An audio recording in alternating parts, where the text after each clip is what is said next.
mengucap syukur untuk malam hari ini.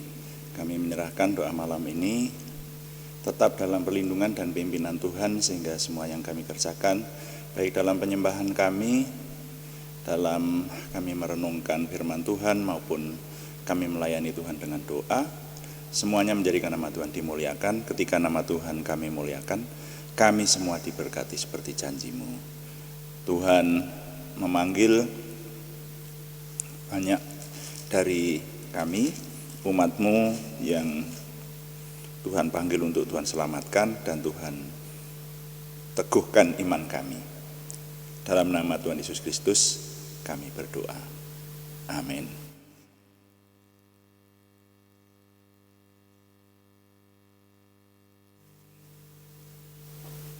Selamat malam Bapak Ibu Saudara sekalian yang sudah bergabung bersama kami dalam doa malam hari ini. Doa malam melalui online ini diadakan secara iman Kristiani dengan dasar keyakinan kepada Tuhan Yesus Kristus, Yeshua HaMasyiah, Juru Selamat dunia dan Imam Besar Agung kami. Firman Tuhan yang didokumentasikan dalam kitab suci Perjanjian Lama dan Perjanjian Baru menjadi pegangan kami, menjadi pegangan kita sekalian. Saudara, saya ingin mengajak Bapak Ibu Saudara malam hari ini merenungkan firman Tuhan dari 1 Korintus pasal 1 ayat 18. 1 Korintus pasal 1 ayat 18. Judul renungan singkat malam ini adalah pengertian istilah salib. Nah, mari kita baca dulu. 1 Korintus pasal 1 ayat 18, firman Tuhan berkata, sebab pemberitaan tentang salib memang adalah kebodohan bagi mereka yang akan binasa. Tetapi bagi kita yang diselamatkan, pemberitaan itu adalah kekuatan Tuhan. Atau di sini tertulis kekuatan Allah. Nah, sampai di situ pembacaan saya. Saudara-saudara sekalian, saya ingin mengajak Bapak Ibu Saudara merenungkan tentang salib sekarang. Ini saya diingatkan bahwa hari-hari ini menjadi viral, yaitu tentang salib, saudara. Jadi sesuai dengan yang dianugerahkan Tuhan kepada saya dalam melayani Tuhan melalui doa malam ini khususnya, maka kita tidak boleh ketinggalan harus memahami soal salib. Karena hari-hari ini, dan ini sudah berlangsung tahun-tahun, sejak tahun lalu atau bahkan mungkin sebelumnya ya, itu menjadi wacana bahwa salib itu ada jinnya, ya, jin yang bisa ada di salib itu. Nah, oleh karena itu kita umat Kristiani tidak sekedar hanya mendengar, oh salib kok dikatakan ada jinnya, terus bahkan mungkin ada yang tanggapannya bisa ikut jengkel, bisa marah dan sebagainya. Itu bukan tindakan bijak. Yang lebih baik kita memahami apa itu salib. Dan saya ingin mengajak mulai ini dan mungkin beberapa doa malam ke depan kita akan memahami sebetulnya salib itu kaitannya dengan iman Kristiani apa, supaya nanti kita lebih bijak, lebih sabar, lebih tidak emosional, dan juga lebih alkitabiah. Bahasa saya, lebih memiliki hikmat ketika kita mengikuti ada berita-berita atau menerima langsung dari orang-orang yang tidak suka kepada kekristenan atau iman Kristiani, kemudian mengeluarkan pendapat yang bermacam-macam. Nah, 1 Korintus pasal 1 ayat 18 itu akan kita gunakan sebagai pijakan untuk memahami. Untuk yang pertama ini adalah pengertian istilah salib. Nah, di sana tadi dikatakan bahwa sebab pemberitaan tentang salib memang adalah kebodohan. Kebodohan bagi mereka yang akan binasa. Ini firman Tuhan loh yang berkata semacam ini di kitab suci Kristiani, ya, yang kita percaya. Tetapi bagi kita yang diselamatkan, pemberitaan itu adalah kekuatan Allah, kekuatan Tuhan. Nah, mari kita pahami dulu sekarang istilah salib. Seperti biasa saya kalau membahas sesuatu itu ingin mengajak dari kita sekalian, mengajak saudara untuk memahami sungguh-sungguh gitu ya, tenanan ya. Memahami bahkan ya semampu saya, mulai dari hal-hal yang paling mendasar lah begitu. Nah, sekarang kan mulai dari istilah dulu. Istilah salib itu sebetulnya apa? Supaya nanti kita tidak sakit hati kalau ada orang mencela salib, silahkan aja mencela salib saudara ya. Tapi kita sudah memahami sebetulnya salib, istilah salib itu artinya apa. Saya menangkap kalau dalam bahasa Indonesia istilah salib itu memiliki arti dua hal. Itu ditinjau dari sisi etimologi, dari sisi ilmu bahasa. Etimologi itu ilmu bahasa. Kalau ditinjau dari ilmu bahasa, salib itu memiliki dua pengertian. Satu, salib artinya mendahului. Iya toh? Anda paham ya? Ketika sedang naik kendaraan, waduh disalib orang nih. Gitu. Kita naik sepeda motor, waduh disalib bus besar. Disalib artinya apa? Didahului. Ya, saya tidak mengerti kenapa pakai istilah salib ya. Mungkin karena mirip palang salib ya, karena kalau orang mendahului itu kan kalau di Indonesia ya, kalau kita berjalan sebelah kiri lalu yang mendahului itu dari sebelah kanan. Nah, ini kan berarti kalau digambar gitu nganan dulu, tapi kemudian setelah mendahului nanti kan ke kiri bersama dengan kita lagi gitulah jalurnya. Nah, itu sehingga mirip membentuk tanda salib kira-kira semacam itu. Tapi yang jelas pengertiannya yang pertama, menyalib itu mendahului ya. Yang ini bisa berlaku bukan hanya masalah kendaraan. Katakanlah sama-sama masuk Akademi Angkatan Bersenjata, tapi pangkat dari Taruna A itu sudah disalib oleh rekan sekelasnya, Taruna B misalnya seperti itu. Jadi disalib itu artinya didahului gitu. Seorang kakak perempuan sampai usia tertentu belum menikah, tapi akhirnya disalib oleh adiknya yang menikah lebih dulu. Jadi disalib artinya didahului. Kata salib artinya mendahului. Nah, lalu kemudian pengertian yang kedua. Nah, ini pengertian yang kedua ini kita pahami bahwa yang disebut salib itu adalah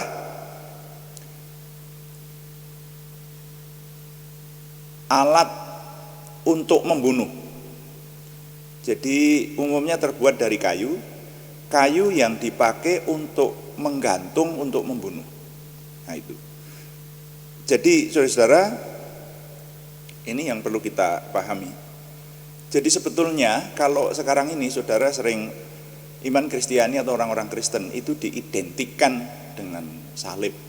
Bahkan saya pernah berada di lingkungan tertentu. Ada satu wilayah gitu loh, perumahan. Jadi wilayah lah ya, di perumahan tertentu gitu. Lalu ada orang yang saya tidak kenal mereka. Waktu itu saya tidak kenal mereka.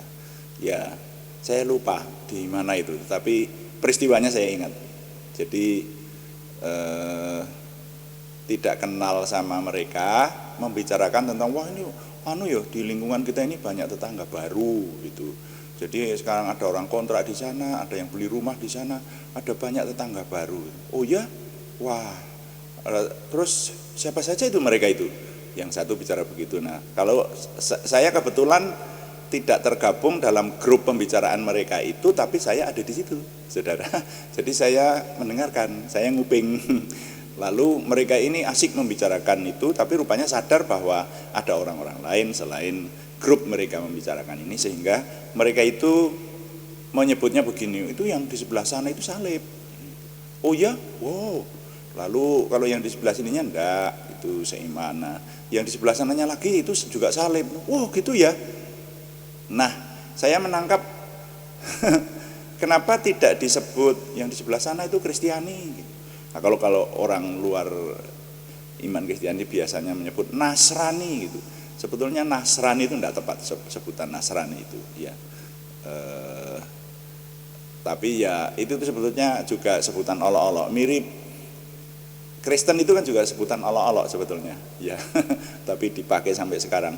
Sama dengan sekarang disebut kafir itu, orang Kristen sering disebut kafir. Sekarang orang Kristen jadi terbiasa. Bahkan sudah ada yang mau mendirikan gereja murtadin seperti itu, ya. Jadi sudah tidak anti disebut murtad gitu, silakan aja disebut murtad, malah mungkin nanti ada gereja kaum kafir begitu. Tidak tepat tapi kalau itu, karena kata kafir itu artinya tidak mengenal Tuhan, saudara ya.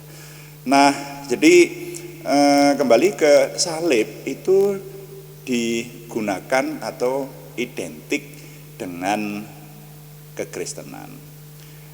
Hanya kita harus tahu bahwa sebetulnya salib itu sendiri tadinya tidak ada hubungannya dengan keimanan kepada Tuhan.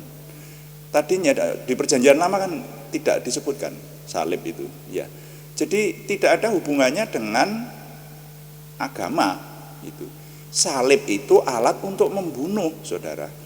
Dan itu cara membunuh yang mengerikan. Seperti kita tahu bahwa salib itu adalah kayu yang direkatkan sehingga menjadi kayu palang, membentuk tanda plus, tetapi tiangnya ke bawah lebih panjang. Nah, alat untuk membunuh ini berbeda dengan tiang gantungan yang dikenal pada umumnya.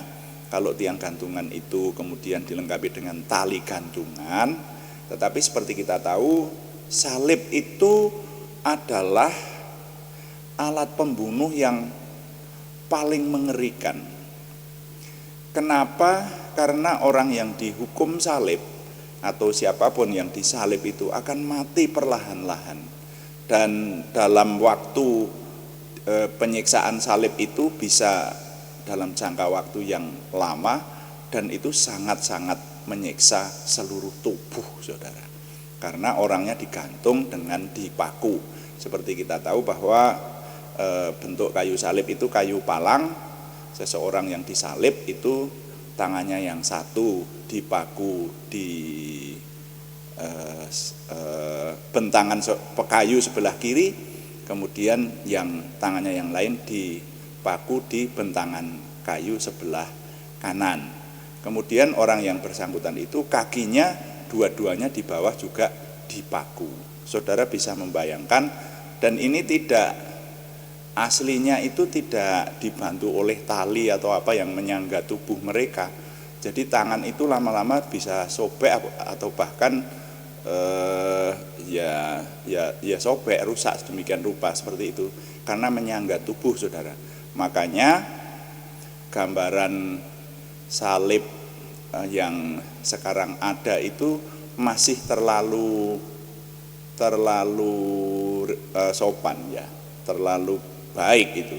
Orang yang disalib pada zaman dahulu itu bentuknya orangnya tidak simetris semacam itu, menahan sakit mungkin sedemikian rupa, darah mengucur, begitu teriak-teriak, dan bahkan mungkin setelah pingsan nanti wujudnya itu tidak simetris begitu itu badannya, mungkin belok sana belok sini seperti itu. Dan saya membaca, saudara kalau mau memahami hal ini boleh membaca tentang hukuman salib, itu membicarakan tentang Golgota tentu saja. Zaman dahulu itu orang yang disalib itu ditelanjangi bulat-bulat. Jadi kalau sekarang kita melihat gambaran salib itu di bagian tubuh tertentu diberi tutup, itu sebetulnya inisiatif dari yang menggambar, inisiatif dari pelukis, saudara ya. Tetapi orang yang disalib itu betul-betul dihukum secara tekanan kejiwaan maupun jasmaniah. Coba dapat dibayangkan, orang ditelanjangi di depan umum itu sudah merupakan siksaan kejiwaan yang luar biasa. Belum lagi kemudian diperlakukan sedemikian kejam dengan dipaku di kayu palang, lalu itu ditancapkan di tanah salib itu dan ditunggu atau dibiarkan sampai orang yang disalib itu mati. Nah, itu dalam berapa lama, lalu saudara bisa membayangkan bahwa orang yang disalib itu mungkin pada waktu disalib aja mungkin sudah pingsan, tapi kadang-kadang juga siuman. Kalau siuman merasakan sakit lagi, pingsan lagi, begitu beberapa kali, itu sampai mati saudara. Dan itulah yang terjadi kepada Tuhan Yesus Kristus. Jadi kalau kita memahami tentang salib, maka salib itu sebetulnya alat pembunuh yang sangat-sangat menyiksa luar biasa. Pada zaman Pontius Pilatus itu sebetulnya hukuman mati itu sudah ada hukuman gantung, saudara ya. Jadi ada yang mati seketika, gitu, istilahnya. Kalau dihukum gantung itu kan matinya jauh lebih cepat dibanding dengan disalib. Tapi salib itu adalah alat pembunuh yang dengan penyiksaan yang di luar batas kemanusiaan. Nah itu salib. Nah sehingga kalau sekarang kita sering kalau mengucapkan kata salib itu tidak membayangkan hal-hal yang mengerikan, itu sebenarnya keliru saudara ya.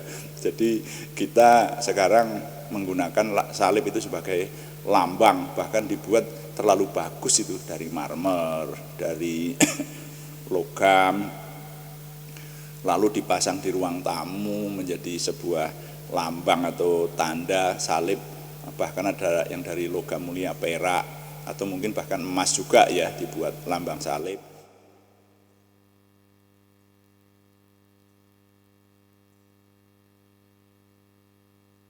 Sehingga kita dalam mengartikan itu makna atau pengertian dari istilah salib itu bisa bergeser ya. Kita bahkan dipakai menjadi kalung. Zaman dulu kayu yang namanya salib itu kemungkinan besar tidak dipasah atau tidak dihaluskan sedemikian rupa. Jadi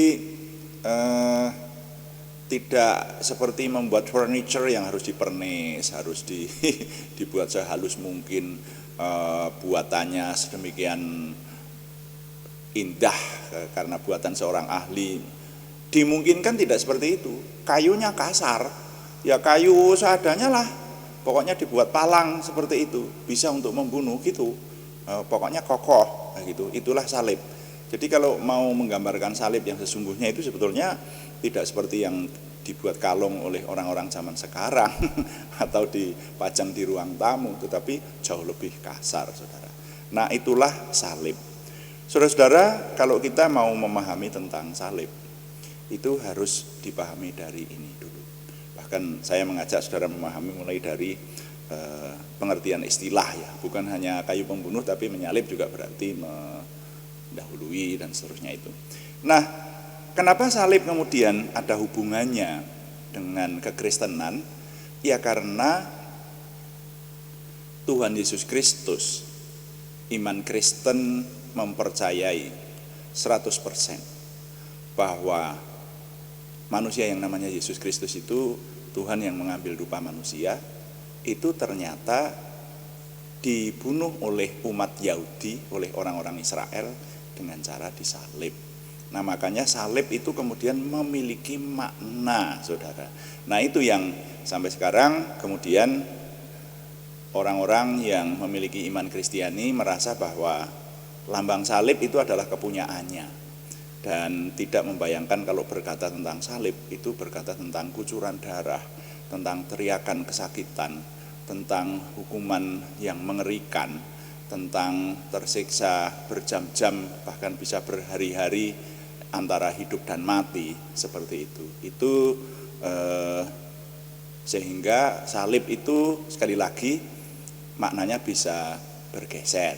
Nah, dan memang ya akhirnya ketika itu menjadi lambang dari penebusan yang banyak digunakan oleh lingkungan kekristenan, memang maknanya nanti kita akan renungkan lebih lagi, semakin menjadi mendalam. Jadi saudara, yang pertama ini saya hanya ingin mengajak saudara memahami tentang istilah salib itu lebih dulu. Nanti kita akan sampai pada pertanyaan, apakah dalam kayu salib atau benda yang berwujud salib itu ada jinnya? Nanti kita bahas, tapi jangan sekarang. Ini kayaknya panjang pembahasan ini. Jadi tidak cukup hanya dalam satu kali doa malam. Tapi saudara-saudara, saya berusaha dalam doa malam ini tema-tema yang kita renungkan adalah tema-tema yang penting supaya kita jangan ketinggalan